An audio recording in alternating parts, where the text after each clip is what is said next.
პეპტიდური კომპლექსები. იხმარეთ პეპტიდები და ვერ დაინახეთ შედეგი. სამ მიზეზს გეტყვით, რის გამოც შეიძლება თქვენზე ამ საშუალებამ არ იმოქმედა.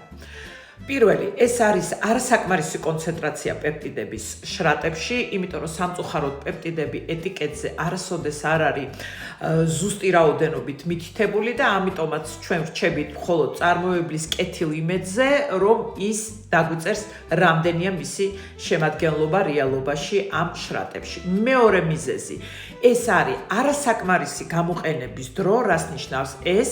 პეპტიდები ასევე როგორც მაგალითად რეტინოიდები, რომლებიც ორივე ერთად მოქმედებენ უჯრედებზე, აუცილებლად უნდა გამოვიყენოთ 3-დან 6 თვემდე მინიმუმ, მაგ შემთხვევაში, რა თქმა უნდა, შედეგი აუცილებლად გვექნება.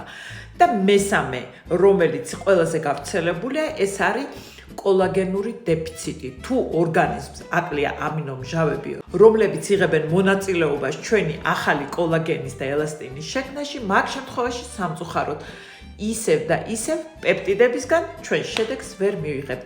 მიაქციეთ ამას ყურადღება, როცა დაიწყებთ ასეთი საშუალების გამოყენებას. აბა ჩემო კარგებო, როგორც ყოველთვის, საუკეთესო არჩევას გისურვებთ.